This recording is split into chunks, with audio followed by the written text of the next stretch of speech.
Welcome, ladies and gentlemen, to another episode of the MMA Advocates, our 50th episode. I think, and Dave was telling me this earlier today, we actually started our first episode after UFC 200, right? Or the week of? Or was it after? Yeah, it was pretty much the week of, so give or take 1 or 2 weeks. This would ideally be our 1-year anniversary show for sure. Yeah, so I mean, it's a special show. Besides 50 episodes of anything, you're like, what the fuck? Imagine that we do, for the most part, we do a show a week, right? Sometimes, you know, we got to take a week or two off, whatever. But we do a show a week. So that's 50, almost 50 straight weeks of just us. So if you're still sticking with us, we appreciate it. So shout out to Mike Drivers and those motherfuckers.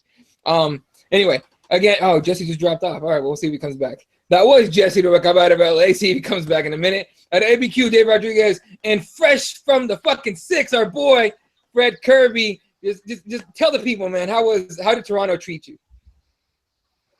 Hey, listen, man, it was fucking amazing. If you're into fucking food and art and culture and shit like that, you will love Toronto. A lot of fucking people, but it was fucking lit, man. I had a great time.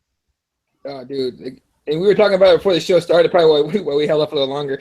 When you go on vacation, you come back to real life, it's kind of like, oh, what the fuck, you know? Kind of shocks you a little bit. Fucking shock to the system, Jack. Fucking bet, man. All right, so starting out as far as speaking of shocks, and Dave said it right before about to start. I was like, "What do you guys want to lead with?" And he just mentions it almost like it's like it's like nonchalant. He's like, "Yeah, Ronda's house. Ronda got robbed." I thought he meant Pacquiao got robbed, right? The decision we'll talk about in a little bit. No, Ronda Rousey got her house. Someone broke into Ronda Rousey's house. So explain what you heard while I read, and I got a little an article here, but go ahead and explain what you heard about it. Yeah, I heard about it throughout the day, earlier today actually, but I guess the scenario that was that her house had been broken into, and people have been, not only did they break into it, they had been living there, and they've been stealing items, stuff from like her Olympic rings, guns, just high value stuff there, just what they describe them as squatters. And to all our listeners or people that know, like, you know, basically just some homeless people, or, you know what I mean, people that are thieves or whatever the hell it may be. I guess her and Travis figured out that they did get robbed, and then I guess they just like checked the security cameras or so, and then, you know, it showed up everything that took place there, and yeah, precious stuff I guess was taken from her, and now there's like a big time investigation, I would assume, trying to retrieve all these items, and yeah, it happens to be Ronda fucking Rousey, so a very big deal. Whoa, hold on, Jack, hold on now. There was some squatters living there. How long did the squatters live there? I guess it was like a few days, like several days or so, sleeping in the bed, it describes. So I mean, yeah. How in the fuck does that happen? I imagine that Ronda Rousey doesn't stay in the hood. How the fuck does one of her high-class neighbors not notice that there are fucking shitbirds in and out pawning shit out of Ronda Rousey's goddamn house? You Fred, you've never been to Venice, California, have you? Venice is a little different. Venice, no matter where you go, you're gonna have those motherfuckers around, dude. Yeah, but I'm saying though, your neighbors don't notice, like they don't look out of place. No, look. What? Fucking vagrants walking through your mansion? What the fuck? She doesn't have a mansion in Venice. There's no mansions in Venice. Venice is a very, very like surfer community that has really small houses that are really close to each other. And vagrants and riffraff, or whatever you want to call these guys, just walk through the streets, fall asleep wherever the hell they want to. Nobody cares. They just do their thing. So it's just one of those things. By the way, when did we become TMZ? Why the hell are we talking about somebody that's not in MMA? Because it's funny. Just throwing that out there. You're not laughing. I laugh when it's funny. It's funny. Yeah, come on. Okay, let me read. And speaking of TMZ, they're talking about this shit. So, says this is actually from TMZ, so you know we fall on that low today. But what can I say? Nothing happened last weekend, so we got to talk about this. We don't have to. We want to. Says Ronda Rousey said some little punks with a death wish broke into her home a few months ago, so it's a while ago, and jacked everything from guns to Olympic rings and jewelry. But her fiance tracked down the perps. Turns out Travis Brown. They had like security cameras, and they found out as these skateboarders that they were always down the street fucking skating and shit. So Travis Brown went down there, tracked them down, flagged down the cops, and got him in trouble. So that kind of just what happened. So I mean, it's not a huge deal, but at the same time, like, it's not like they didn't know that Ronda Rousey lived there.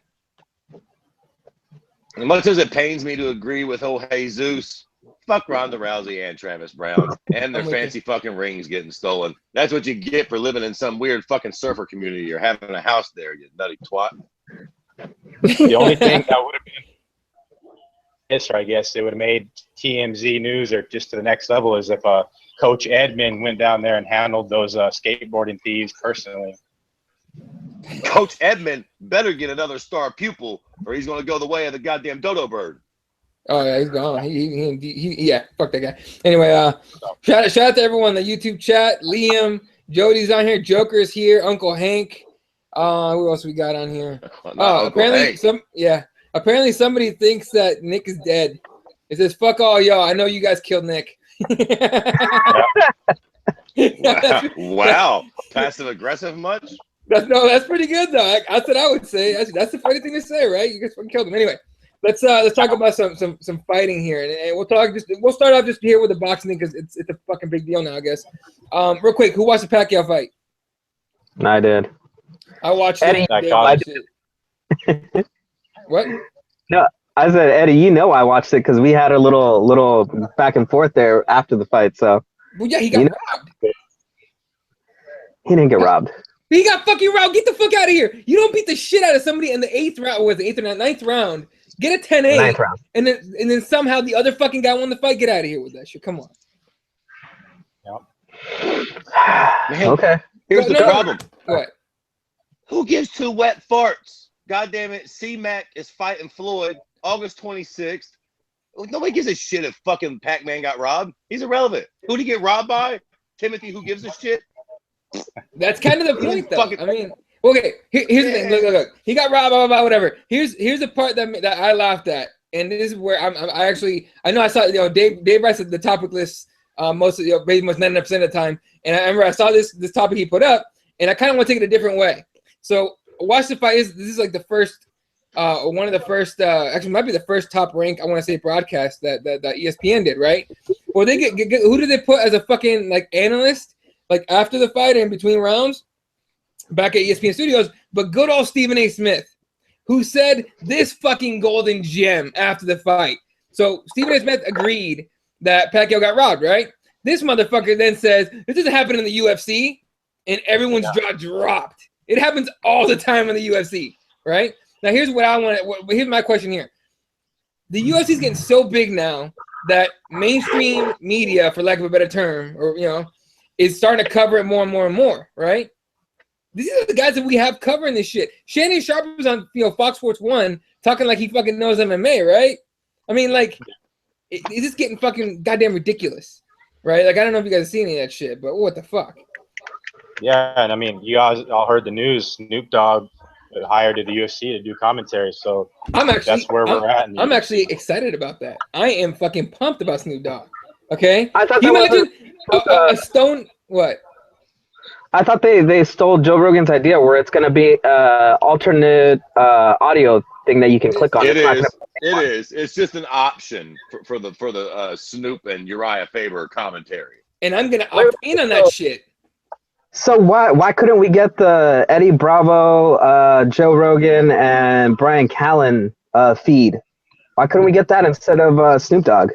Because what the hell, guys? All they would talk about was Tower 7 the whole time and Flat Earth and fucking like shit like that. That's why you don't get that shit. Mind you, I would opt in on that too. But I want to hear Snoop Dogg be like, "Oh shit, he got knocked the fuck out, baby.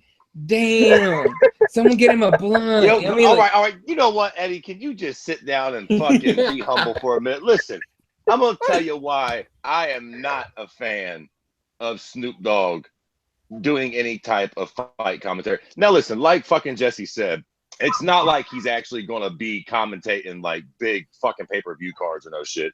It's just going to be an option on Fight Pass or whatever. But that's not really the point for me, man.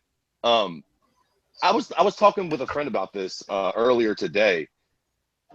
UFC, you know what the UFC reminds me of now, man? They remind me, have y'all ever had like a band or a rapper or whatever, a musical artist that you was a big fan of, and they make a record or two that's the shit, and then finally they get signed by a major label, and the next time they put out a record, you're like, what the fuck is this shit? I feel like that's where we're at with the UFC, man. they blew up. They had a great thing, but slowly but surely, they're getting weird, man. You know, like, listen, I fucking like Snoop Dogg as much as the next guy, right? But there's a reason why, you know, rappers want to be ballers and why basketball players want to be rappers, because they're not that. And that's what makes those different worlds special. That's what makes it appealing. Fucking MMA is special and appealing because it's martial arts. It's combat sports. It's our thing, kind of, you know. All due respect, Snoop Dogg. I know you're a big fan and blah, blah, blah, but you're fucking Snoop Dogg. You rap. You know what I'm saying? Like, I don't need to hear Snoop Dogg fucking giving me his unique comedic fucking stoned out view. Like, what the fuck? Hire us. All due fucking respect. I mean, you know what I'm saying? Like, right. Go ahead. I'll tell you what, Fred. I agree with you completely. But wasn't our fallen comrade always talking about the WME IMG era? This is it. This is the clickbait. This is how we're gonna get views, right? Because if you go on YouTube and you click on Jimmy Kimmel, Snoop Dogg, talks about nature. Those are big videos. Those are big videos of Snoop Dogg just sitting there go, damn, oh, they're going to get him. Go, go, go. That's all he's doing. But yet, it's huge numbers. And this is the business we're in, right? Numbers. Because let's transition to Bellator. No numbers there. Numbers are horrendous on pay-per-view. What have you heard? But here's my thing, though, right? You're right about that, but here's the point, though, man. What made the UFC so successful in the beginning was not this. So I kind of feel like it's that thing, man, where they, like, I swear to God, man, if Bellator plays their cards right, if Bellator just tries to be what the UFC was about 3.5 years ago, they could overtake the UFC. All they need is a couple right names, and because it seems like the UFC, you're right, since the WME era, WMEG, whatever the fuck, they're trying to change and make everything bigger, but sometimes that shit backfires on you. It's like when your favorite band starts expanding their sound and changing shit. You don't want to change shit. We liked it the fucking way it was. That's why you're a fucking cocksucking star, because you did things like that. If you start changing it, you change the fucking product. All of a sudden, maybe the product isn't as appealing as it was to all of us before. I mean, we all dealt with the stupid Reebok. We all dealt with fucking Fox and some things, you know what I'm saying? But now it's fucking getting out of hand. They've done cut Goldie. Goddamn it, Joe Rogan's barely around. Fucking Snoop Dogg's commentating. Fucking shit's jumping the shark. Jesus is getting arrested. And then think about it. What do you want, though, Fred? I mean, look at the model that got us to where we are, right? Sorry, Dave, but look at the model that got us to where we are, right? Now Bellator is copy-pasting that, trying to use that. And what's going on? The numbers that we're hearing, if you ask around, they're not good, man. Their last pay-per-view did a little bit over 100,000. This did less than that. This most recent pay-per-view did less than 100,000. That bad idea for them to go on pay-per-view with two old shitbirds, though. That was bad idea. But you still had, I get that, but you still had what? Chandler. You still had Pico. You still had the greatest heavyweight ever, Fedor. You know, I just think that we're so old school that we were accustomed to what we had before, and now that we have this new era, we're kind of trying to fight what's the changing, landscape of MMA. And I think that we're gonna find out really soon that we're the old dinosaurs as well, and we're not evolving with what other people are trying to do, because the Bud Light fans are eating this up, aren't they? The Bud Light fans are the ones that are clicking away, buying all the pay-per-views. They're the ones that made this Conor McGregor Mayweather fight possible. True. It's not the hardcore fans. Hey, God damn it. The Bud Light fans will disappear too, and this shit will blow up in their face. It's like, no, go ahead, Dave. Sorry. I was just saying, on the topic of McGregor, though, if you guys think about it, I mean, this is our, 1-year anniversary show. When we first started this show, it was basically the beginning of all this shit, the WME, IMG era. I mean, Reebok was already in the mix, but basically what has stayed the same is pretty obvious. I mean, they had what fight a year ago to this day was everybody, clamoring about? Nate and Connor too. Yep. here we are a year later. What fight or what fighter is everybody looking forward to in his next outing? Conor motherfucking McGregor. But this time it's a different sport. It's the money fight, the Floyd fight that was always there. But in my opinion, like a lot of stuff has remained sort of the same. It's sort of like ramped up these last like 4 or 5 months, where this WME IMG thing has really, taken flight. And it's really like Fred said. Fred makes a good point. It's sort of like you listen to your favorite artist who was underground, they become mainstream, they blow up, the money comes in. That's where the UFC's at. It's obvious that we're there. I mean, it's just like I think the UFC is really pushing it to which audience have we not yet reached, and how can we reach them? Snoop Dogg, perfect example right there. Even at a commentary role, I mean, hell, we seen fucking, what was it? The Lonzo on WWE, for fucking crying out loud, like 2 weeks ago. The UFC, they're sort of pushing their narrative or so. I don't know what's going to be next. CM Punk has fought in the UFC, but what could be next? That shit is so fucking corny, though. That's so corny. That's like your uncle buying a new rap tape and being like, "What's up? I heard Gucci Man. This is lit, right? Like, we're gonna have Snoop Dogg commentate. Come check us out, guys. This is fucking dope. It's fucking gay, is what it is. It's fucking lame. And it seems horrible. Desperate. And it stinks. Our product was good before. Like, what made it on Fox is what made that shit what it was. We don't need to fucking change anything. Fred's about to put himself on a list like fucking Aaron did it like a couple years ago. Remember that shit? You got put on a list for saying that? Oh, not the magical F word. Yeah, you didn't say that. But you're gonna be on the same list. Real quick, shout out to Nick. Faggots. I did it. Put that in your pipe and smoke it. I don't give a shit. Big smiley face on his. You remember? If anyone was around for that. That's basically what Aaron said, and he had a big old smiley face on his fucking profile picture on Twitter, and they put that on the list. This guy fucking he hates gay people, and his big old smiley face. It was the funniest shit ever. It was only him too. I'm still salty they left me off that fucking list. Yeah, they were partners in crime. They fucking excluded. Anyway, real quick, shout out to Nick, our boy Nick Pilecki in the comments saying, "Yo, I'm right here, asshole." So no, he's not dead. We didn't kill him. And then Dave Madden and Mike Jarvis, welcome to the show, fellas. Dave Madden saying, talking about Snoop Dogg. He says Fred is just jealous that Snoop looks better in braids.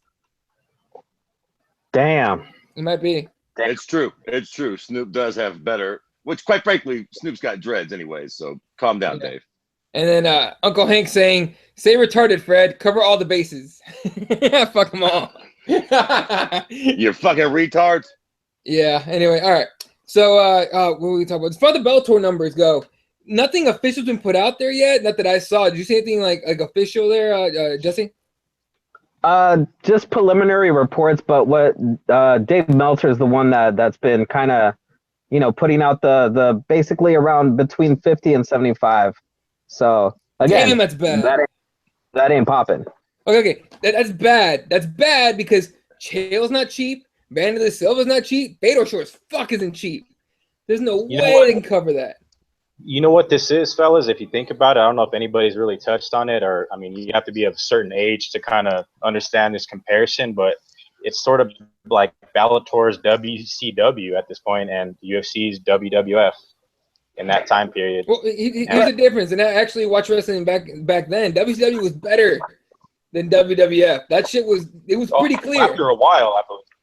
Yeah, it took some time, but I think Bellator, like Fred said, if they play their cards right, they're taking everybody they can get from the UFC. That's going to help them. It's sort of like whatever the fuck it was, the NWO and shit. So it's sort of like that scenario. It seems like it's playing out. The management, there's all these special guest referees and special announcers to add some more fuckery in there. So it is what it is. And on this show, we call it as we see it. So it's the WME IMG era, 100%. But you know what?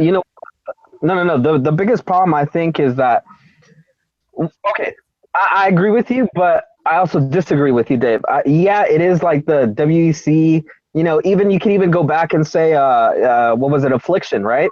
Mm-hmm. But I think it's because who was it? I think it was what is his name? Sean Wheelock, and that podcast that they have with the baddest man on planet or whatever. But they were talking about something that got me thinking about this. They were talking about how Bellator doesn't do enough pay-per-views. So it's weird for people to go from receiving a product that's free, they get the biggest fights for free, They watch all the content that they have free, and yet out of nowhere now you have to pay for it. Now think about this: when you have brand loyalty to something that's already doing something consistently, you're gonna keep on with the brand loyalty. It's like, for example, like me, I have a hair product that I'm loyal to. If they change it up on me, I'm gonna be pissed. I'm gonna be pissed because I have brand loyalty to a certain way that they do things. Bellator is now trying to monetize what they have, but it isn't good enough because you get about what, like, I think the numbers on TV, initially they had said it was over 1 million and stuff. No, average was 750, 758 or something like that. Dang. That's average. That's nothing what they used to do. Those are bad numbers by comparison. And I can tell you what, that main event that they had on live TV for free, that killed them for sure. Because that was awful. Lead into a pay-per-view. You know, so when you have brand loyalty like this, like the UFC, we already know at least once a month we're going to get a pay-per-view. We save up our pennies, whatever. We tell everybody, hey, come over on this day. Everybody pitches in some money and we all watch it. Who the hell is going to do that for Bellator? Even if it is cheap, who's going to invite their friend over and go, hey, we're going to watch Chill, do something, or Fedor? And people are like, who the hell's Fedor? You're going to be explaining all these people to people? No, like this brand loyalty isn't there. They got to stick to what gets them there. Before a couple of years ago, I think they were doing 1 million plus on Spike. Why can't they just keep doing that? Because that's what's going to get them somewhere. Or if they want to break into the business, do it more often. The reason they can't do that is because Kimbo's dead, and he was the one that was drawing those 1 million plus numbers. Listen, the problem with Bellator was they fucking rushed it.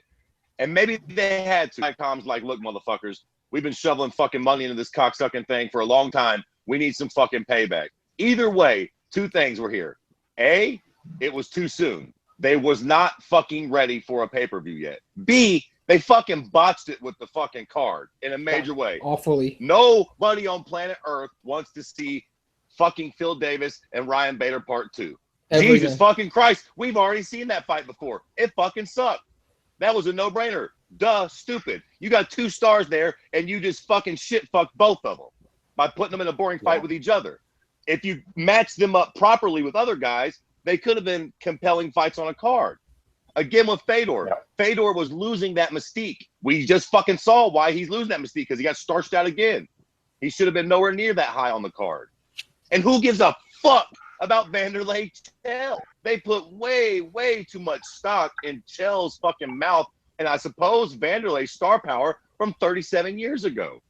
That was bound to fail, man. Now listen, here's the thing though. I still think that with what the UFC is doing and how they're really trying to kind of branch out in weird ways, that Bellator still has a chance, but they need to know their role. You're right. Yeah. Right now, Jesse, ain't nobody fucking inviting their friends over to watch Bellator. But I'm telling you, man, I would if they played their cards right. They've got a nice mixture of guys. They just got Big Country. They just have to cultivate these dudes and get them ready. Listen, Scott Coker used to have DC. And one big card that Bellator doesn't have that the UFC has, which is pretty obvious, is the Conor McGregor card, which is the ultimate Bud Light puller, and then that's where the numbers come in. So, you know what I mean? That's basically the difference. You hear Conor with these punchlines, I'm wearing Gucci mink and the whole ship sinks. It'd be interesting to see what happens if you remove Conor McGregor from everything, and even if John Jones becomes the champion here in about a month. It'd be really interesting to see this is what I mean. This is what I mean about Bellator, though, man. They didn't have MVP on that card. How the fuck you have a motherfucking pay? Hell, they might not even have MVP, period, is what I'm hearing as far as them with their contract negotiations and him actually fighting somebody in Bellator. So supposedly with involving that guy. Supposedly that motherfucker wants to box too. Apparently everyone wants to box now. No one can think of an original thought anymore. On the YouTube comments here, Mike Jarve says, we got to remember the UFC has a new head of chief making the final decisions. Here, there, whatever, are also in their entertainment business. So it's more entertainment than actual sport. Nick says Bellator needs to do more Dynamite shows or whatever it was calling it with kickboxing and MMA that will attract more eyes for them. Yeah, I guess. Dave Madden says Bellator is ridiculous. They get a ton of these up and coming prospects excited by signing them on a card and then get stuck on post slims. What the fuck is a post slim? That's a good fucking point. You know what I mean? Well, like that's also the problem, though. I mean, look at MVP. Shouldn't he be a star by now? Shouldn't Chandler be like the biggest thing ever? But these guys aren't given the right push. I mean, MVP is still smashing tomato cans, right? Shouldn't he at this point be, main eventing or have that Paul Daly fight that they built up pretty well themselves? Like, and see, this is the thing. It's all bullshit about the whole Conor McGregor thing because, okay, take out Conor McGregor. They still have a guy that is basically Conor McGregor light over there that just fought and beat Shinzo Machida, right? But it's how the guy performs. If let's say Conor McGregor comes into the UFC, starts talking, but then gets starched, loses his first 2 fights. Do we have Conor McGregor now? No. He performed, and then he talked. That's what Chael did initially, right? He started winning, then he started talking. All these guys, that's fucking cheating first, that prick. Yeah, and then he started taking dives in fights too. So. Did he perform or not? He did, and he did exactly what he said he was going to do. Against Anderson, he said, "I'm gonna put my face in his chest, take him down, and beat on him." That's what he did. I mean, for about 23 minutes. 24 minutes. All right, 24. He still had a minute to go. Plus, he was on shark testosterone too. Keep in mind as well. Shark, the great white. What did Connor say? He's gonna go in there and starts the greatest featherweight ever, right? Yeah. Starts him in what? 18 seconds? He said what he was gonna do and he did it. Yeah, 13. So I mean, that's the point. You have to give these guys that platform too. As long as they're performing, you can build off of that. It doesn't have to be that the UFC or Bellator or whatever has to give them this marketing push because we know the company doesn't care about marketing push. As long as you're selling tickets, they don't care. Whatever. Yeah. They're making money. Who cares? Yeah, that's the thing too about Bellator, where a lot of people are beginning to understand where a lot of the UFC fighters have moved to Bellator, where they're already paid up front. It's not you get your fight, your show money, and then a win bonus. You're already paid, and then like Jesse said, the more you sell, that's why Chael and Vanderlei were in the main event because Bellator works that way. Like Chael and Vanderlei, or not necessarily Vanderlei, but Chael. I mean, Chael is basically an agent of Bellator. You know what I mean? So the more money you bring in, the more money you get paid. That's how Bellator works these days. So they play their cards right. I could see them. They made a major mistake with that shit though, man. They completely overestimated Chael's appeal. Because let me tell you something. That bullshit he says is cute, but at the end of the day, some of even the fucking dopey Bud Light fans that we all like to make fun of, even those fucking retards know that Chael is, been beaten. He fucking undefeated and all this bullshit. Listen, at the end of the day, you can only give us that shit fucking sandwich for so long before even the morons amongst us get to go, hey, Jack, we just seen you get beat up by that old Tito dude. Bullshit. Fuck you. We ain't ordering nothing. Like, that was kind of low-key a fucking insult on our intelligence as fight fans, man. Here's one from Dave Madden. He says, the UFC needs to revive their relationship with Spike so they can send some of their stars to Ink Master for help with their terrible tattoos. Hashtag the lioness. Have you seen Amanda Nunes' awful fucking tattoo? Holy shit. Yeah, I've seen it. Who told her that was a good idea? That's something her girlfriend should have gotten, not her. Fuck is that about? Like, you seen it, Fred? Okay. Jesse? Calm down, Barbara Walters. All right. Whatever. Moving on. Yeah. Fucking, all right. Nick Diaz versus USADA. Now, I don't know if you guys have heard. I know you guys have heard, obviously, but most people haven't really paid attention because it's not a huge deal to us. But apparently USADA's all, fucking anal about everything because they're apparently pissed at Nick Diaz for missing 3 drug tests because he didn't tell them where he was, which you expect out of Nick Diaz to not tell him shit. No. Incorrect. Was that? Well, what? Incorrect. He was, it's not that they were going to test him that day. It's just that your whereabouts, they check your whereabouts. And if you haven't checked into your app and updated your whereabouts, they consider that a fail. It's not that they were going to go drug test him. It's just that they were checking on his whereabouts. Had he checked in? He hadn't checked in. So it's even worse then. Holy shit. Yeah. No, but it's worse. Wait. I'm sorry, Eddie, but Do we expect anything more from Nick? No. I mean, he doesn't care. Exactly. Why would he check into it? Yeah. Who cares? No, but why would USADA test a guy who's shown that he's not interested in fighting and should basically be out of the testing pool, and they're over here trying to fuck with the cat and trying to take some of his money, man? What the fuck? Because Jeff Nowitzki's bored. He doesn't have another fucking John Jones to go test for dick pills left and right. That's what Jeff Nowitzki do. USADA. Okay, think of it this way. You think Jeff Nowitzki's kind of like a fucking? He just wants a witch hunt. You think USADA? Okay. Let me start over. One by one, starting with Dave. Has USADA been good for the UFC or for MMA as a whole? Honest opinion. Has USADA made the sport better? And that's a question for everybody in the comments and everything. Yes, it has. Okay, why? Just like a short little thing. Like, why do you think it has? Well, it has because, I mean, you go back to like the GSP theory, you know what I mean, about Johnny Hendricks. I mean, you see a lot of these guys that are former champions or so, and just after the fact, man, they just don't have it. I mean, it makes you think, makes you wonder. It's a lot of the best fucking fighters that have competed in the past 5 or 10 years, so it's strange. I mean, not everybody's at their youngest, you know what I mean? Because Cheetah had his run, Jones. I mean, there's certain guys you could pick out. But honestly, in the overall grand scheme of things, I think it was good for the sport. And the timing of it, might have not been the best, but just a lot of high caliber athletes and champions at that have been, put into question where you just don't know, man. And it's a strange time. It's very strange, but I think it was a good move for the UFC, though. All right, Fred, has USADA made MMA better or the UFC better? Listen, man, you cute little prick. It's a loaded question. It's like with everything else in life. It's like fucking fire, man. It can be used for good and used for bad. Of course, it's been good. We busted a lot of cheating cocksuckers, so that's a fucking good thing, right? Right. You got these pricks taking fucking shark testosterone and fucking drinking bear piss and doing all kinds of weird shit. We're catching them. That's a fucking good thing. But there's also been a ton of horse shit too, right? Guys getting falsely accused. USADA going back on their fucking word. They don't know what's on their own goddamn lists. They're fucking showing up at people's fucking doorstep at 3 a.m. and fucking sneaking through the window. Lots of fucking weird shit's going on.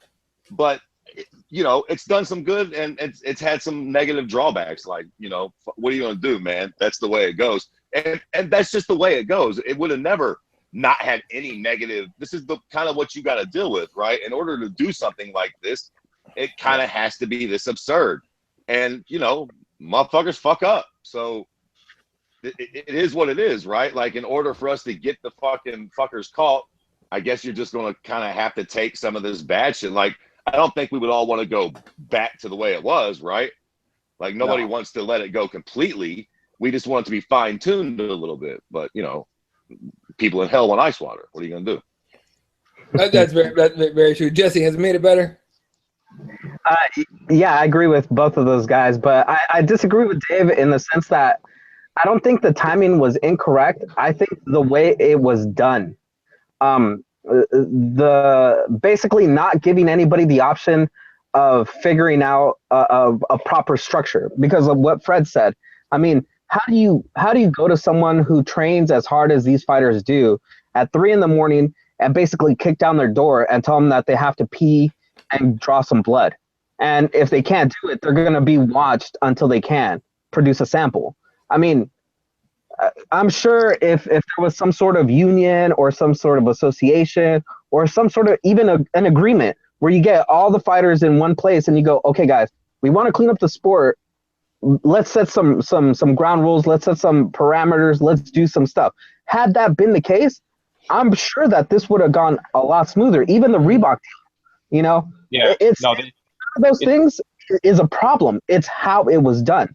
The timing is perfect because we wanted a cleaner sport, and like Dave alluded to, there's a lot of guys that after this protocol went into place, a lot of guys either took a bunch of time off or completely radically became a different fighter. Never had the confidence anymore, or just didn't perform anymore. Moved up in weight classes, just all kinds of weird stuff. Right? Then, with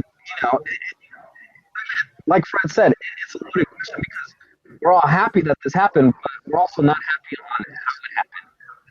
in my opinion, that was the worst part. There could have been a lot better parameter structures to this that would have benefited everybody, and I think we'd all be a lot happier about this. Can I also just say on the Nick Diaz thing, just throw my 2 cents in there before we get off this topic. What a bunch of fucking jerk-offs. Nick Diaz is literally on Instagram every other day smoking, fucking stating his location. Where's he at? Fucking follow his Instagram like the other 3 million people, you fucking douchebag ass fuck losers. He's easy as fuck to find. Clearly he's getting stoned. One thing I'll give the Diaz brothers, they're the realest motherfuckers I've ever seen on television. Damn combat sports. On television of any kind. When Nick Diaz says, either you get me a big fight or I don't give a shit, don't think he's bluffing. The Diaz brothers don't bluff, Jack. When Nate says he ain't coming back for under 30 million, he's not fucking about. Like, these dudes aren't playing. Nick Diaz doesn't, it's not a fucking character, man. When that dude says he wants a big fight or he's not fighting, USADA, he's not calling in because he don't give a shit. He's still spending that St. Pierre money, getting paid to do appearances and smoke joints and shit. Nick's living the fucking dream. Wake the fuck up, USADA. Yeah. You better go fucking, goddamn it, test Yoel Romero's fucking, mouthpiece or some shit. All day test that motherfucker. Jesus Christ. And also, because the way USADA's taken, like, they've basically been making up the rules as they go along, too, has been even more shady, too. So that's, like, my personal opinion on why I dislike USADA. But, I mean, along the lines of, who you name them, there's a list of these motherfuckers. Everybody's list going to be different.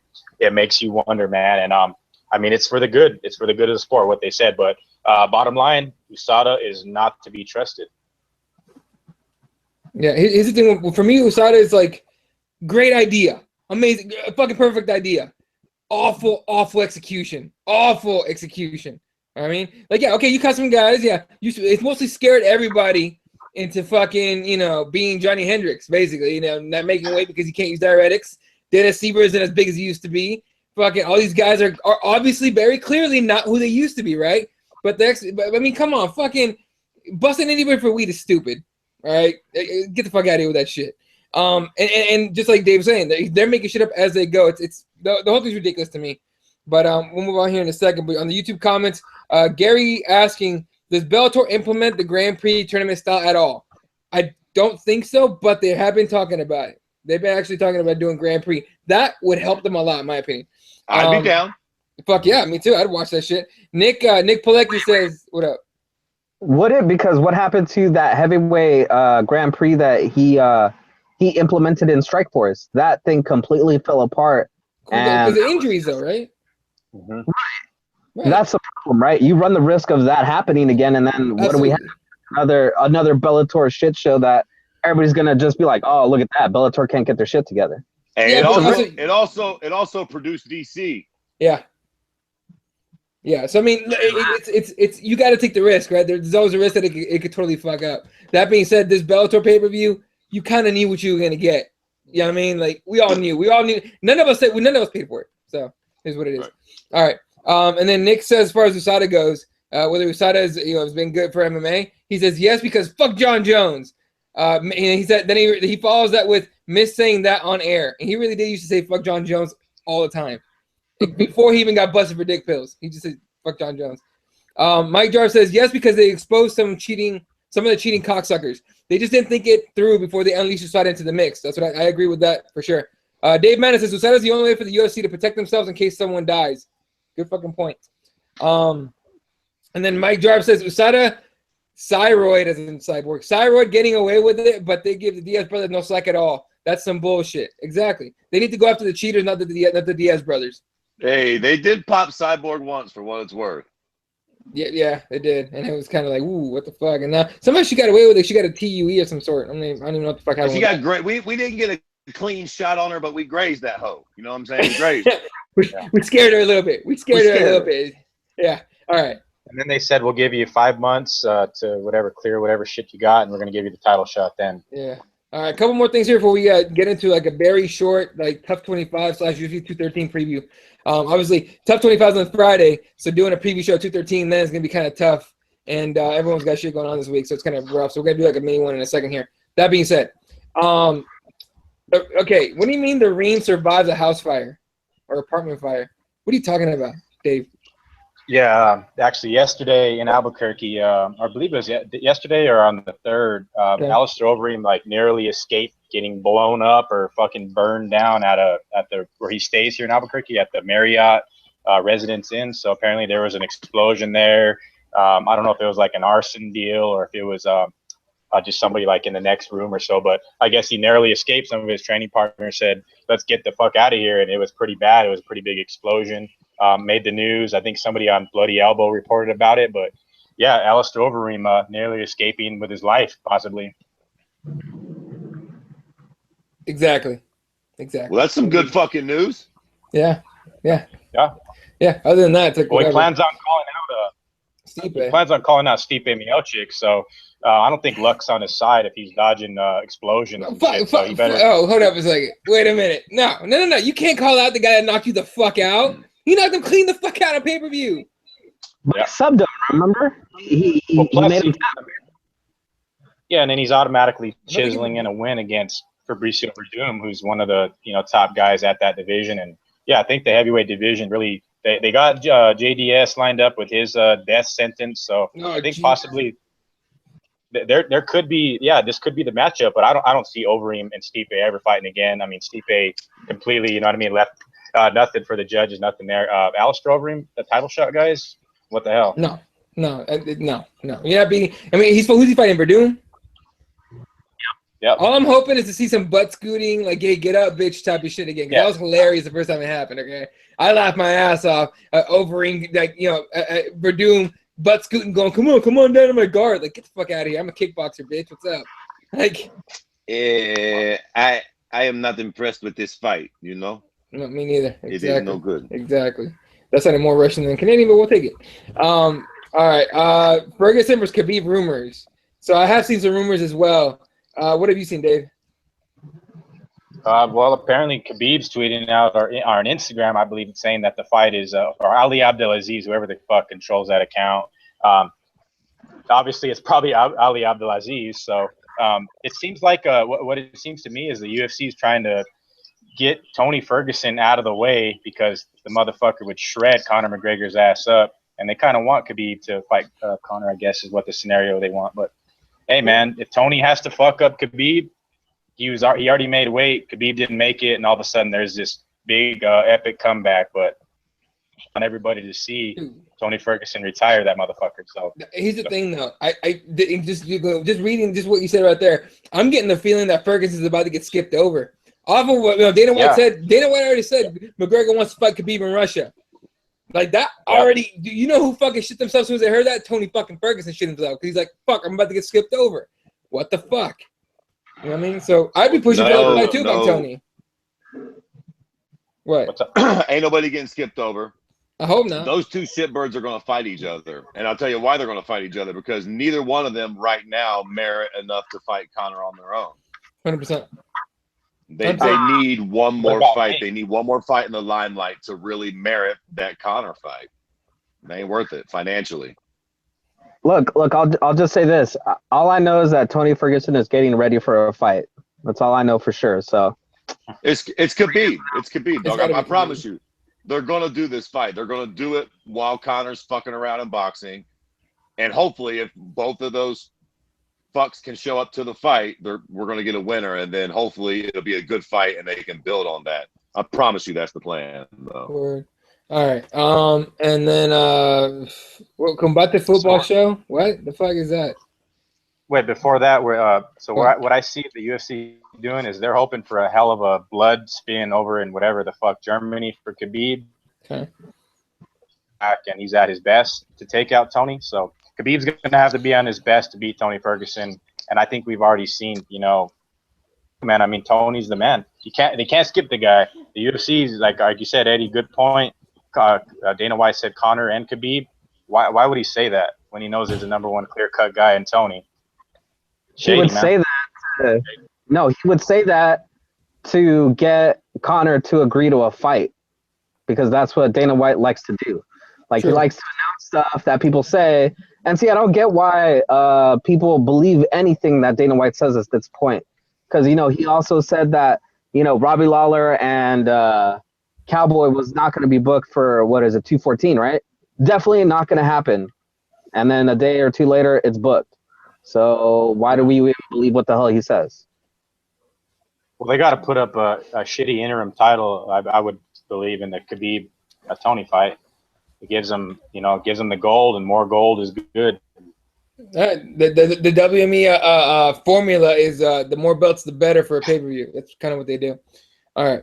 Yeah. And then what is this Combate football thing? What are you talking about? Or was that like Yeah, it's Combate Classico. It's taking place. Jesse probably knows a little bit more about it, but it's taking place later in the month, July 27th, I believe, and down in Miami, Florida.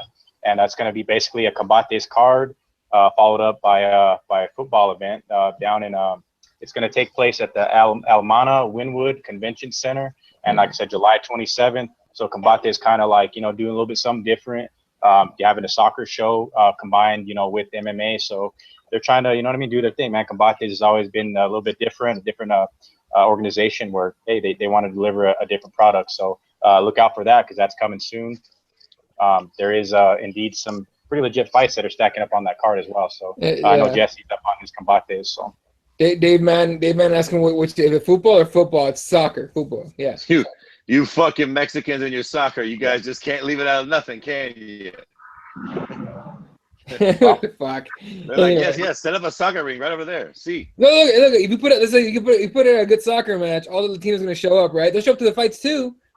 You fill up that whole thing. It's fucking perfect. True. All right.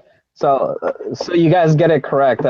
What's going on is it's basically like one of the biggest soccer matches in all of soccer that's happening. I forget who the matches, who the teams are, but this happens. It's the Real Madrid and FC Barcelona is what it is, I think, Jesse. Ooh. Oh, okay. This happens every year. So what Combate did is they align themselves to be kind of like International Fight Week. So that whole week, everybody's down in Miami. So of course, Campbell was like, well, there's going to be a lot of Latin people. We're going to bring our Latin flavor MMA. So it's going to be Combates on Friday, I believe, and then Saturday is the soccer game. So they're in that weekend, basically. A lot of stuff is happening. I know for sure that our boy Ricky is fighting on that card. Don't know who he's fighting yet. Happy birthday, dude. So we'll get. Oh yeah, that also is today. But so a lot of the things are still kind of coming into place, but that's the basic of it. I mean, they're gonna have a big platform, and they always deliver awesome fights. I think the last event, they went like two decisions, and then the rest were finishes. So I mean, and they had one. Hell, they're gonna have A-list celebrities there, red carpets type stuff, right, Jesse? Yeah, of course, because I mean, like I said, they're basically piggybacking off of that soccer game, which is happening the next day. So I mean, it's smart. You wanna put yourself where there's plenty of eyes, Latin people. I mean, it's gonna be awesome. So, and also, I believe on their website, if you guys go, you can sign up to win tickets, airfare and everything to go to that event. So if you guys are into some badass fights, might not understand the language, but lots of Latin honeys. I can tell you that for sure. Sign up, Fred, I'm sure you should sign up for that. I'm sure you would have a fun time. Indeed. And I agree here with Dave Madden. He says it's way smarter to combine MMA with soccer than NASCAR. 100%. Absolutely. That's actually a fucking really good point. Yeah. No kidding, right? All right. And then what else? By the way, did anybody watch that PFL? What? Did anybody watch that PFL event that happened on Saturday? No, that's what I'm saying. What? No, nobody watched it. Did anybody know it was happening? Because I know a lot of journalists even were like, "Oh, dude, it's happening," and it was even a lot of them missed it because they put it on earlier, right? Because they didn't promote it for shit. Who was the main event? John Fitch? Yeah, Brian Foster, John Fitch. And John Fitch beat his ass. What the fuck? That was a rematch, right? Yeah, I believe so.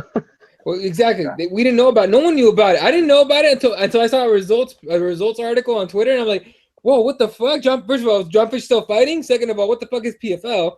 And third, I didn't know there was a fight this week. What the fuck's going on? How about this? They had 3 more fights on that card. Can you name any of them? No. No, fuck no. No, fuck no. Nobody can. God damn it. PFL's fucking if up. you can name any of the other fights on that card, and you're listening to this right now, go get yourself a hobby. Yeah. So in a lottery ticket, hopefully get yourself out of a shit situation, whatever you're in, motherfucker. And then Dave Madden says it was hilarious to hear Ariel Helwani try to mimic how the race car drivers were talking about the fights. I guess they were like, "Yeehaw, we're here to watch some fight." Jesus Christ, Helwani. Oh my God. I tell you what, he's having a fucking nice little fall from grace too. Oh yeah, hey dude, yeah. Helwani better just calm down slowly but surely. He's starting to become 2-bit. Yeah, Hey, I believe what up? the show that he did on Monday, I think he had some type of Crimea River Nick Diaz thing where he was basically like the Britney Spears leave Nick alone type thing. It was something close to that is what I heard. So Dude, fucking shit. Ariel Helwani cares about Nick Diaz. You know what? He really does. Helwani's. I bet you Helwani wishes he could still get those Zuffa checks that he felt bad about, but that makes it okay, motherfucker. That's what makes me mad. Like this fucker, he took Zuffa checks, but it's okay because he felt bad. What does that mean?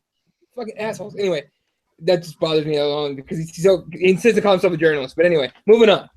John Jones getting. We're gonna get to our little mini preview next.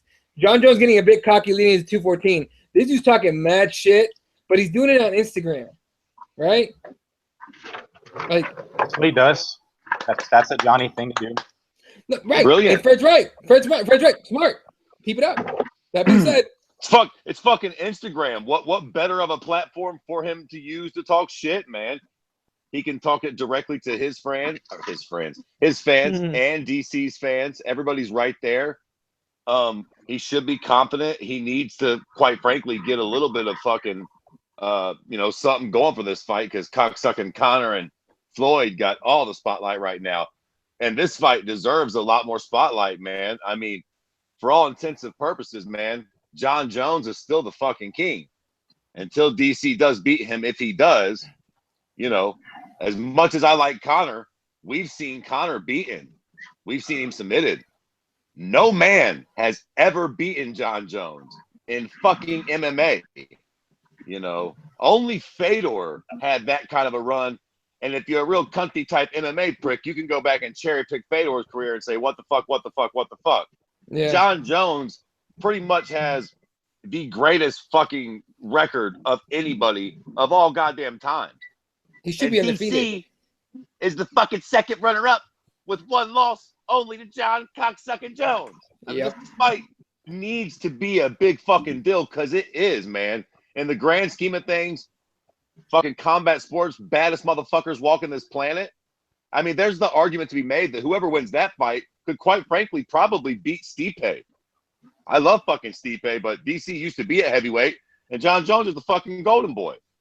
So, this fucking fight's important, man. John should be talking shit. This is what we need and want from this fucking fight, and him. Exactly. All right. Let's get into our TUF 25 preview. We're really only gonna talk about one fight, and it's not really a big. Let me ask: does Michael Johnson against Justin Gaethje even matter? Anyone? Yes. Okay, Jesse, why? Yeah, I'm down. I care. No. I'm not saying whether or not like you want to watch it, you care about the fight. In the scheme of the lightweight division, does it matter right now? This is just a question. I'm not saying that doesn't. I'm just asking if it matters to anybody. But Jesse said yes. Why? To me, it does because this is the same. To me, it's almost like the Eddie Alvarez thing, right? You got a guy who a lot of people have high hopes for, right? Undefeated, 17 fights, and really doesn't have that very many good names on his record, right? I mean, the best name he has is Melvin Gillard, and that was a split decision win. But other than that, I mean, 17 wins, 2 decisions, and everything else is a finish. I mean, this guy is a potential guy that could be a star, and most Bud Light fans are gonna enjoy his fights, man. I mean, Eddie, you've been to his fights live.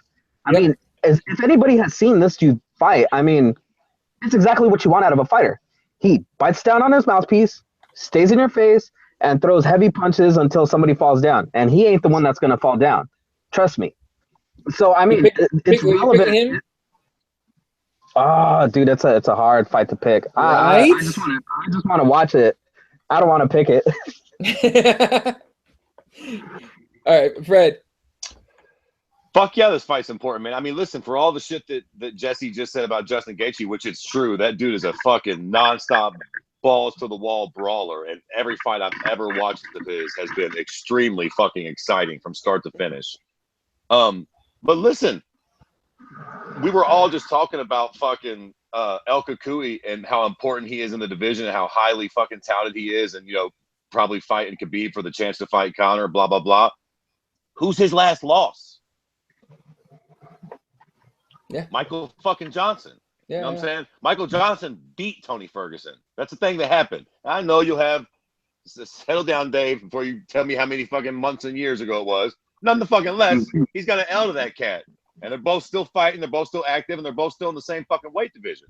So yeah, man, this is a relevant fight. And Justin Gaethje's got that new penny shine to him, Jack. If he comes out and fucking starches Michael Johnson in the first round, you can build a lot of hype behind that cat. You know what I mean? Because a lot of Bud Light fans have heard about that dude, but they don't really know his career like that. So they're just going to judge it off of this one fight. Yeah, it's not the most important fight, but it fucking matters, and it's going to be fun. So fuck yeah. And for the record, I am going to pick Gaethje. I think he's going to come out fucking guns a-blazing and clip Michael Johnson and knock him out in the first round.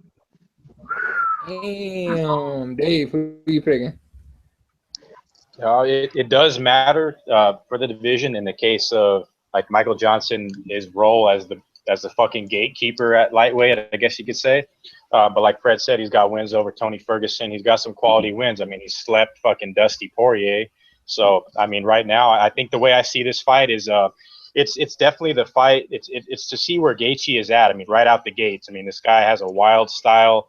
I mean, like I think Jesse, you said it. I mean, his style is just going to appeal to the Bud Lights. Everybody's going to be on this kid's nuts. Say he does finish Michael Johnson, but I think Johnson is the gatekeeper at 55, and if Gaethje's able to beat him, even if it is a 3-round war, it'll still be a good win for Gaethje. I think he does get the job done. I just don't think it lasts the whole fucking round. I think these guys are going to go balls to the wall. Somebody's going to get clipped. Hell, Gaethje might even break out those baseball bat leg kicks and maybe chop Michael Johnson down. And yeah, man, That's what I'm hoping for. I think we're in for a good fight. I think it's going to be a fast-paced fight right out the gate, 100 miles an hour. But Gaethje, man, can he take Michael Johnson's punch, man? That guy's fast. He hits hard. He trains at a great camp. Yeah, he's been in there. He's got that UFC experience. So I kind of want to side with Michael Johnson, but I absolutely hate the guy, and I'm a Justin Gaethje fan. So Justin Gaethje by TKO first round. Michael Johnson's shit. Got a good record. He beat a few names. Fuck him. Justin Gaethje. Anyway, I'm the only one picking Michael Johnson here. Accurate puncher. And Justin Gaethje, this is why I like watching Justin Gaethje fight. And just like Jesse said, I've seen this guy fight live twice. The same guy, and it was wars, both of them, right? That being said, he puts himself in position to get knocked out. Now, before you guys say, oh, he's never been knocked out, whatever. Okay, agreed. He's won every single one of his fights. That being said, who did he fight? You know what I mean? Like, he didn't fight any, exactly. But Luis Palomito's not a big-time knockout artist. And he did put hands on him. He hurt Gaethje. He hurt him a few times. But he didn't knock him out. Michael Johnson is an accurate puncher, and he's got power. Okay? I like Michael Johnson in this fight.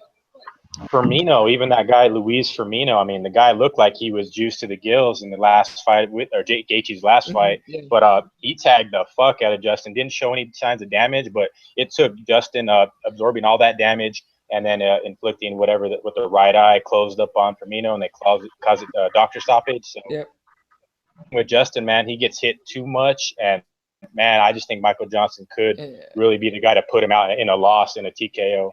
And you could tell that he takes that damage, man. Talking to him after the fight, dude, like I was just like, oh, I don't want to record this. I really don't want to record this interview. Like I was talking to him, and it was just like, dude, stop. You know what I mean? It's like you just feel bad for the guy, but he didn't give a fuck. He's getting paid, so do your thing, man. All right, moving on to UFC 213, and obviously this is going. What? You're skipping your boy Teruto Ishihara? Who? Teruto Ishihara. Oh, really? Yeah. Oh, I love my bitches. Yeah, he's fighting Gray Maynard. He's fighting old ass Gray Maynard. I love it. Yo, sacrificial lamb for I love my bitches. I love this fight. Exactly. That's exactly it. Yeah. This is Teruto's like name here. Beats him, and the UFC could sell him in Japan. So perfect. Yeah, Thank you, it'll work. And he's gonna win that shit. Ishihara's gonna finish him. It's just it's time for Gray. Last thing on that card though, we're not talking about the co-main, which is the Diego Lima and to be continued. Who this might be? We don't care about that guy. Either of those two guys. I don't. Nope. Yeah. Did you watch any of TUF this season? Yeah, I've watched all of it. Every single episode. Did anybody else watch TUF besides Jesse? Jesse, that advice earlier I was giving about a hobby. Try golf. Try golf.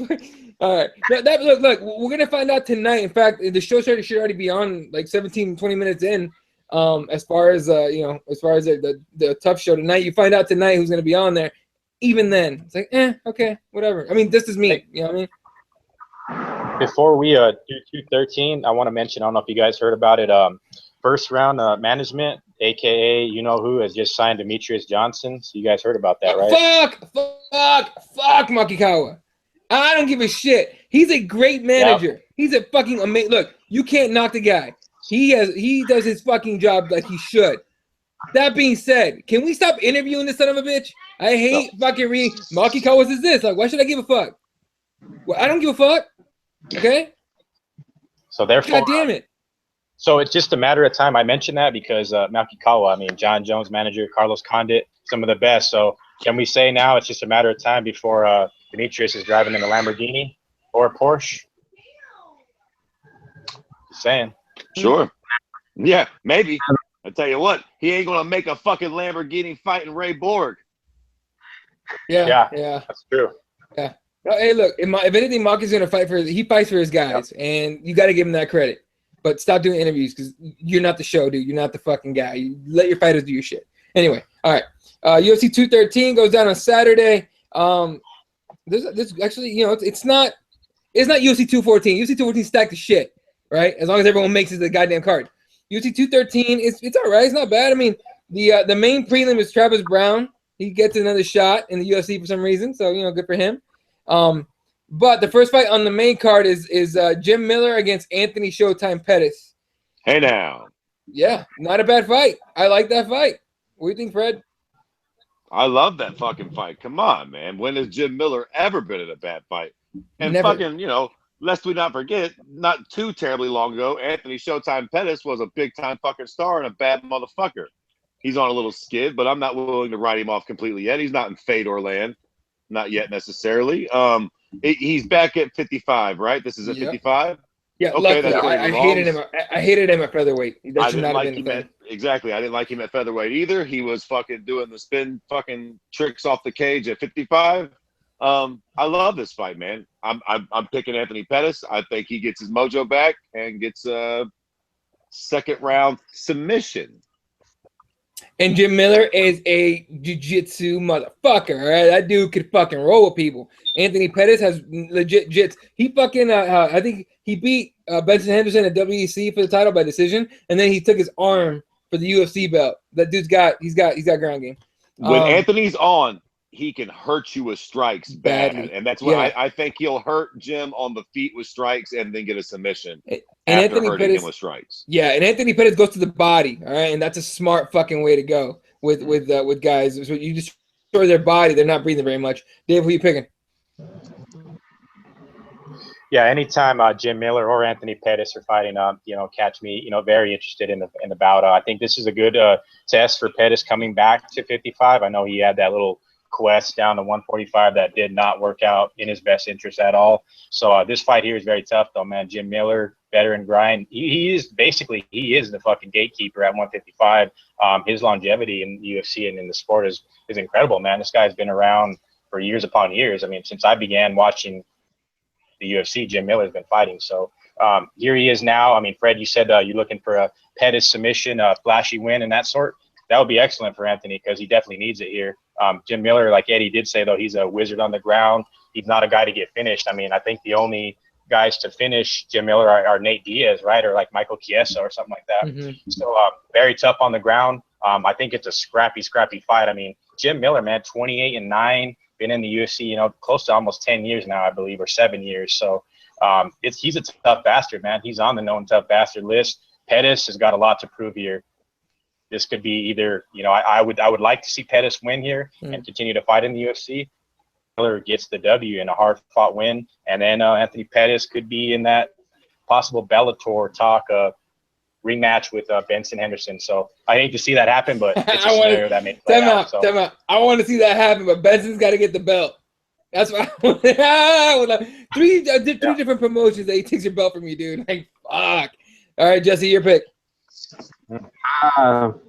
Damn. I gotta go with old Anthony Pettis. I mean, I think this is a tailor fit fight to get him back on track. I mean, you know, he almost died to make 145, right? Yeah. Then he got brutally just like beaten by Max Holloway down at that weight.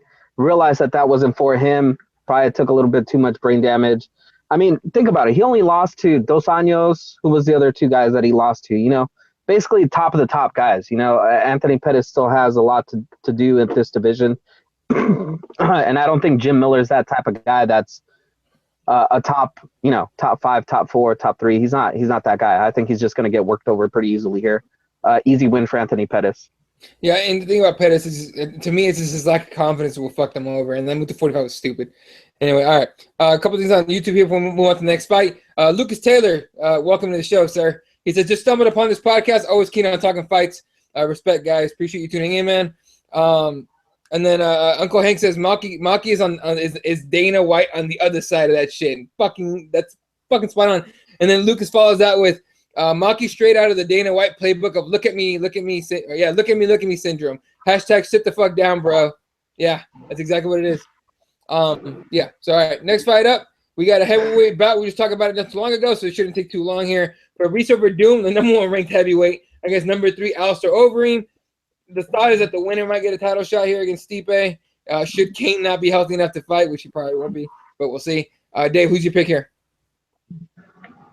Yeah, it's an interesting fight. I mean, as long as it doesn't play out the way Fred Kirby had described it before, when Verdum was dragging his ass across the cage like a dog that shit on your carpet, right, Fred?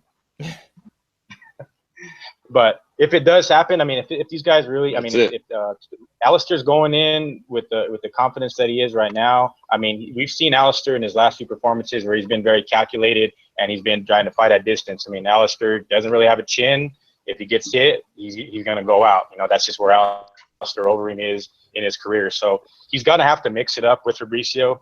Depends on what type of Fabricio we see show up in that octagon, because we could see the Fabricio that fought Travis Brown with the flying Liu Kang kick right out the gate, or we could see him, you know, sort of like, you know, I mean, you pull the shit where he's on the mat, where he wants to fight on the mat and Overeem there, or else taken down. So I think we'll see a lot of ground action here.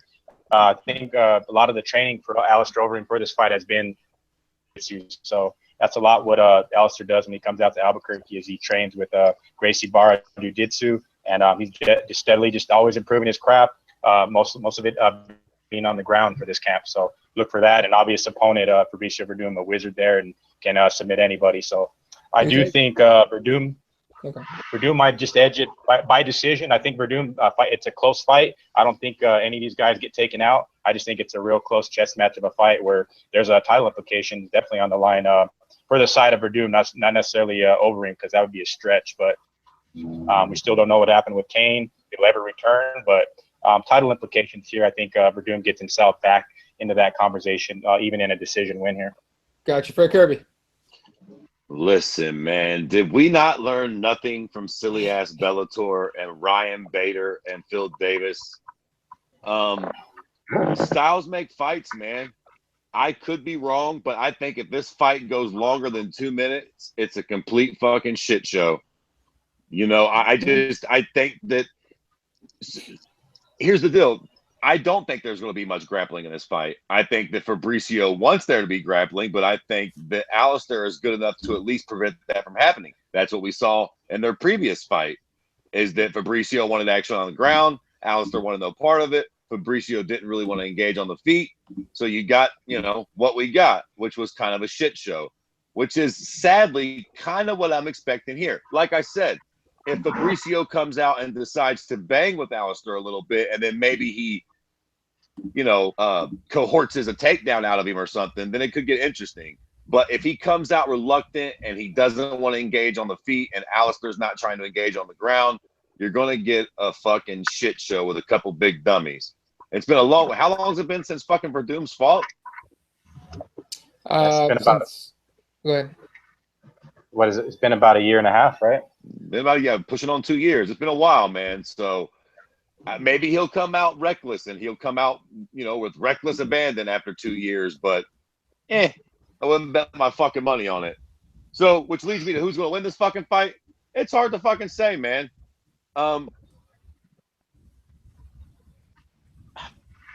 Verdum should, but you don't know what the fuck you're going to get out of him. Like you said, you don't know whether you're going to get the fucking Travis Brown high kicks or the fucking, the ass scooter. I'll go with Verdum in a boring decision. Yeah, or running at somebody with your hands down is the other Verdum you might see too. So, and I doubt we see that. He'll probably be reluctant, and we'll probably get kind of a boring decision win by Verdum. Okay. And also, too, the note on the card, too, if you guys look at the rundown of the card, this 213 card is basically, it's got some heavyweight action here, so it's sort of geared to the heavyweight division with the Oleski Oleinik, Travis Brown, Curtis Blades is a fight after this one, so there's some heavyweight action definitely to keep an eye on in this card. Definitely, for sure. All right, Jesse, who are you picking? The level of disrespect of Fred Kirby coming out of Fred Kirby's mouth just angers and infuriates me. Fabricio Verdum, he sounds so angry, dude. In one round, knocking out old Alistair Overeem. That's how it goes.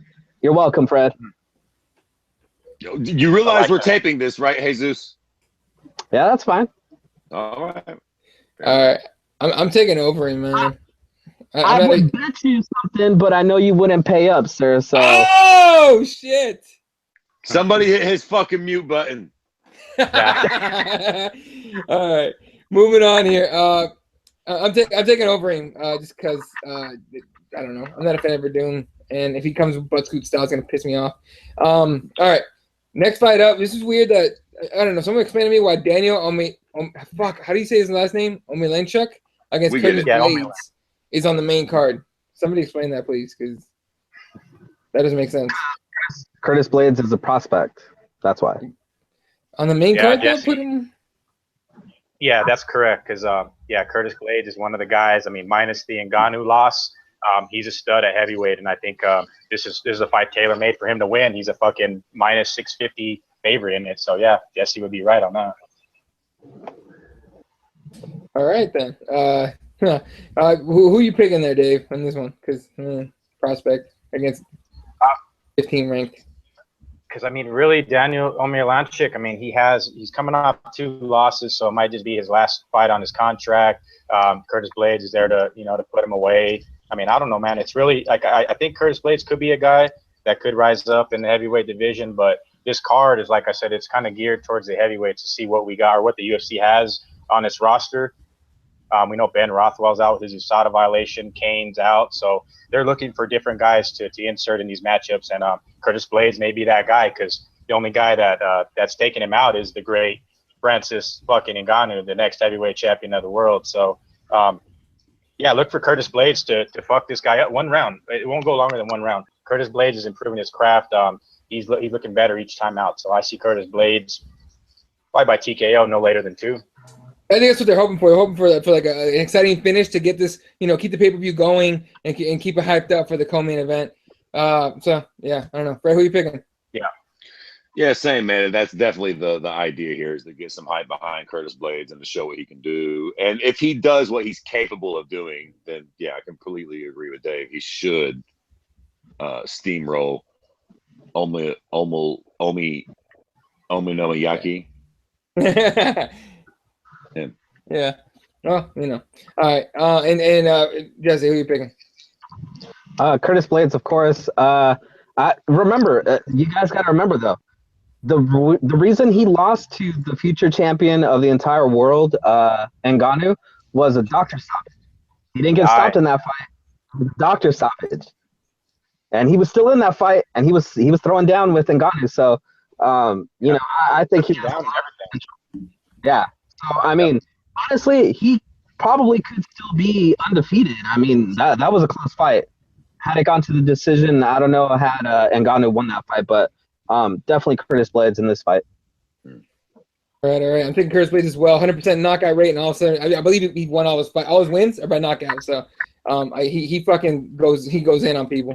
All right, and the co-main event, which is actually super exciting. Now, Michael Bisping is coming back from injury. They're saying because sure as hell is in the GSP fight apparently. Yeah, exactly. So they're doing interim belt. I believe it's an interim belt, right, for this fight. Romero against Whitaker. Romero or Whitaker. Yeah. It's pretty much might as well be the real belt. Whitaker's coming off knocking out fucking Jacare, which freaked everybody the fuck out because we thought for sure we're getting Romero Jacare for the interim belt. Now it's Robert Whitaker, Romero. Romero was supposed to get the title shot. Dana White going back and forth, blah, blah, blah, whatever the fuck. I think they accidentally gave us a sick fucking fight for the interim belt. I like this fight. It's going to be a good fight. And I'll go first. I'm taking Robert Whitaker with the upset. A lot of people are going with Yoel Romero, and you know, but good reason. But I'm taking Robert Whitaker. I think this kid's going to lay him out, and it's going to shock the fuck out of everybody. And then I want to see good old Bisping against Whitaker, hopefully later on or early next year probably. But let's start here with Fred. Who are you picking? Man, first off, I want to say I do love this fight. This is a good fucking fight. This is a fight that we all should be super excited about. It's going to be fucking super exciting and relevant and fun and, you know, all that good shit that we all want to fucking tune in for. And, man, listen, part of me agrees with you and wants to go with Whitaker because I think we all know that Yoel does have those gas tank issues. And as the fight goes on, he very well, you know, slows down quite a bit. And Robert Whitaker is probably the better striker all around. He's definitely probably the more technical striker. Do you know what I'm saying? But there is just something to be said for Yoel's power that is just hard for me to pick against, man. The first round or two is hell with him. And when you look at the cocksucker's finishes, a lot of them come in the third and fourth rounds and shit. So, you know, he does get tired, but it's not like he completely gasses. He's still dangerous even when he's fucking tired. So, you know, I don't particularly care for the prick too much, but I gotta pick Yoel Romero, man. First or second round TKO. He's just a fucking animal. Yeah, all right, Jesse, who are you picking? Ooh, it's a tough fight, right? I don't know, man. I gotta go with Yoel Romero, honestly. I think everything that he's done up until this point, I mean, you know, he almost killed Chris Weidman in that octagon. He almost killed him. So I just don't see how Robert Whitaker can handle that level of athleticism. I agree with Fred. Robert Whitaker is definitely the better striker. But I just see how explosive Romero is and how tricky he is. He sets things up, and then, you know, you just kind of forget about those setups, and then he hits you with something that, you know, just puts you away. So I think Yoel Romero probably in that third or fourth round, watch for him to do something exciting and possibly even murder somebody in that octagon for the first time ever. Jesus Christ, you guys hate Robert Whitaker. What the fuck? All right, Dave, who you picking, man? God damn. Yeah, Jesse thinks that Robert Whitaker's going to die in the cage. It's one hell of a fight. I mean, this is a fight that, you know, this is the shit we tune in for, you know, especially at 185. We know the scenario with Bisping. He's the fucking king until further notice. So we have this fight, and it's a hell of a fucking matchup. Robert Whitaker did the impossible, and he snuffed Jacare. He actually got Jacare off his back, and who's seen that coming? Need not forget, Robert Whitaker has taken L's in the UFC. Stephen Wonderboy Thompson's TKO'd Robert Whitaker before. Keep that in mind. Robert Whitaker has, you know, been on the tear. Yoel is the guy that I thought deserved the title shot 2 years ago.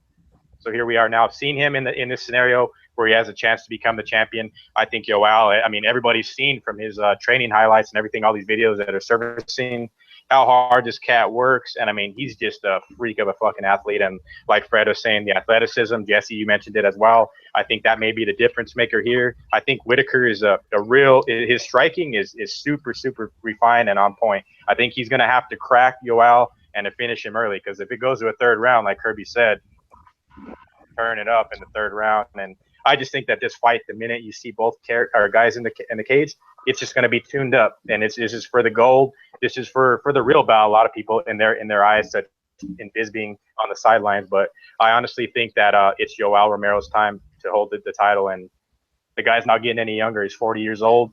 He's a freak. He's been calling for it.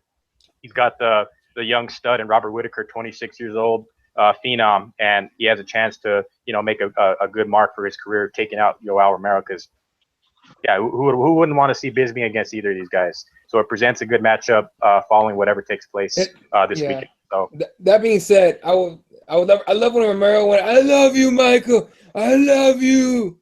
That was great.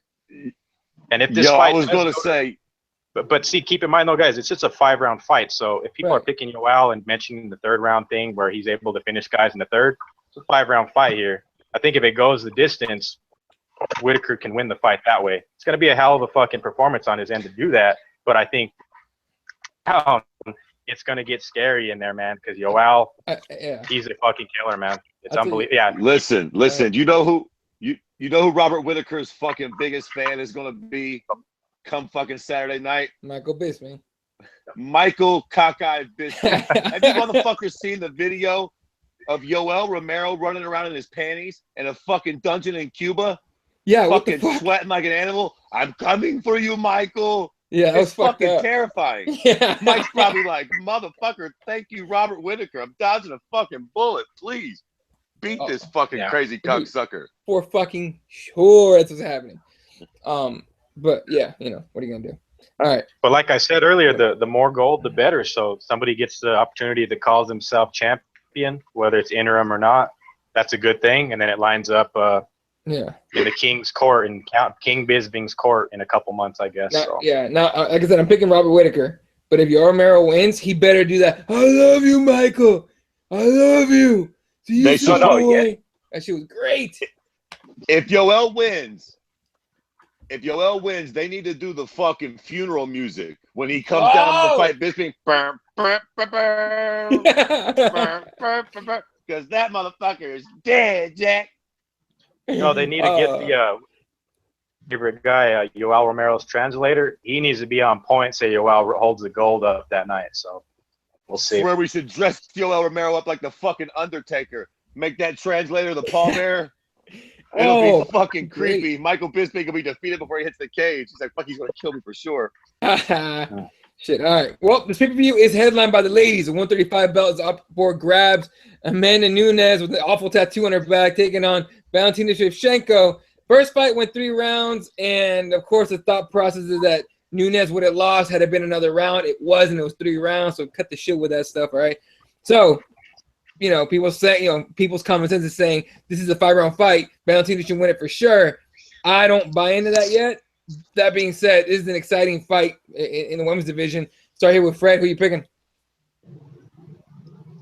Man, it's weird. I almost feel like this fight kind of mirrors the co-main event in some ways. Mm-hmm. Like Amanda Nunes is kind of like Yoel Romero. The first round or two, we all know she's going to be fucking punching hard and really kind of looking for the knockout. And as the fight goes on, her chances of winning go lower and lower. But, I like the money shot, man. I like the big punchers. So just like with the co-main, I'm going to stick with the champ here. I'm going to say in the first 2 to 3 rounds, she gets the job done. Now, listen, just like in that co-main event, mark my words, you cute cocksuckers. If either one of those fights rolls into that fucking second, third minute of the 4th round, I'm fucking changing my pick. I'm jumping right off the goddamn ships because those other cocksuckers are probably about to take an L. The longer this fight goes, the less it favors the champ, but she's the fucking champ for a reason. Got to go with the champ. 2nd round, TKO, the Lioness. Gotcha. Jesse. I gotta agree with Fred. I mean, I think what we've seen from Amanda Nunes, and I think she's shored up a lot of those deficiencies. And Damn, you're right. That is a terrible tattoo. I hadn't seen it before. You know what? Just for that tattoo, I'm gonna pick against her. So, Can I take this chance to just use the magical word again and call you all a bunch of faggots? And then such a gay tattoo. Jesus fucking Christ. No, forget that it's a gay tattoo. It's just an awful tattoo, dude. I mean, have you seen it? She got a decent ass, that broad, even for a fucking carpet muncher. by the way, Fred, did you see the picture that she posted about her and Nina Ansaroff comparing butts in the shower? Fuck no, how'd I miss that one? Somebody tag me in that shit. Jesus Christ. All right, Jesse. Yeah. But anyway, Valentina Shevchenko, I think she's the one that's gonna take this. Just her style of fighting, her evolution, her skills and everything. I think she has all the skills to take out Amanda Nunes. I just think Amanda Nunes is still a one-dimensional fighter that likes to box, likes to throw hard, and it is kind of like a Justin Gaethje, right? Like just goes balls to the wall, just with not as good of a gas tank. So I think Shevchenko's got the game plan down, and I think she's going to attack her early and take her out. Damn. All right, Dave. Well, first of all, fantastic title fight, fantastic matchmaking, necessary rematch, and I think it'll be, this time around it will produce a finish. I think both these gals on this big stage, I mean, they're steadily just, coming into their own. I mean, Shevchenko earned the right to be here. Jesse's girl over there at her own game last time out and looked very impressive on the ground. So Valentina, known, Muay Thai striker. Her sister's a Muay Thai world champion. So she's trained very well for this fight and knows what she's in for. The 2 rounds in, I think I agree with Fred. The longer the fight goes, it's definitely going to favor Valentina Shevchenko. I just think that, I hate to pick against Amanda Nunes. She's riding such a high. She's demolished Miesha Tate. She took out Rousey. I mean, going to beat the shit out of Rousey. But then again, she's taken out the top women that in her division and is sitting on top on her throne. So I think the only gal that can take that belt from her right now is Shevchenko. So I think the way she's going to do it is probably she can be tricky off her back, say the fight goes to the mat. I just think Shevchenko's got all areas covered where she's prepared for the fight to go anywhere. And man, the Bullet, have you guys been watching the embeddeds, everything? I mean, she lives up to her nickname. Like, she is in the shooting range. She's gunned up. She's got clips. Like, she's the motherfucking Bullet. So I'd like to see her raise gold, man. She really earned the spot to be here, and I think I'd like to see these girls go to war. I think it'll be fight of the night, too. I think this is the fight of the night. Shevchenko wins the belt by finish in probably like the 4th round. TKO. Oh, man, Nunes by decision. Yep. Man, Nunes by decision. You got to beat the champ. You can't just beat her by decision. And I don't think she's going to knock her out. I think she's going to be very careful, and it might even go to the ground. So. It will. Yeah. Fred. Okay, so listen, guys. But before we wrap it up for the night and shit, I just had a little a brainstorm. Mm-hmm. So we all just picked these fights. Let's do something moving forward here for future events coming up and stuff. If we're gonna pick for the main event, we all give our picks. Let's put something on the line, right? Oh, it's no fun if there's nothing on the line. And shut the fuck up, AJ. We all know that was a fucking bum bet from before, all right? God damn it, wasn't real bet from the fucking start. So let's just get some real goddamn parameters going for starters here. But I'll tell you what I'm willing to do. I am willing to pay for 3 shirts in your pricks' respective sizes. And if I don't get the right amount of fights right, and I don't beat all 3 of you pricks, the next time we do a show, y'all have to wear that shirt. What the fuck? All right, we got to talk this off air because we got to figure out how this is gonna work. But I like the idea. I like the idea. Okay. And for the record, the goddamn shirt is gonna say, "Fred's the best." No, of course it is. That's it. Simple and fine. And also, all you pricks got to show up wearing your fucking Fred's the best shirt. Also, too, on the topic, Fred's the best. I mean, Eddie and I have been talking about it. There's a new segment we'll be adding to the show.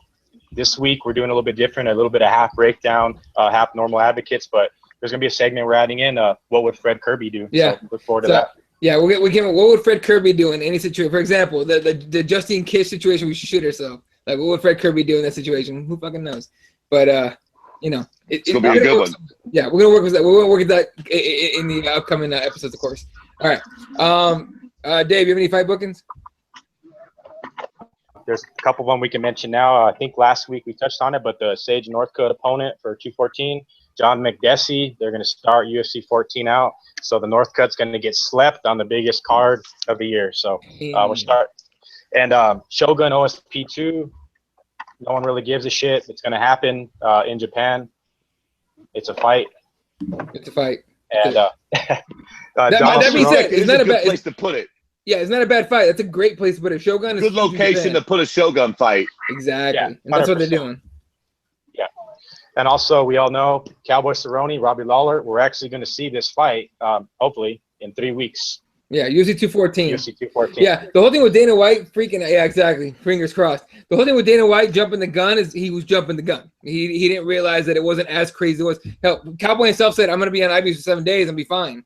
So, yeah, UFC 214 is perfectly within time range for him to get better or, healthy to fight. All right. Going to do it for us, ladies and gentlemen. Oh, wait, what's up?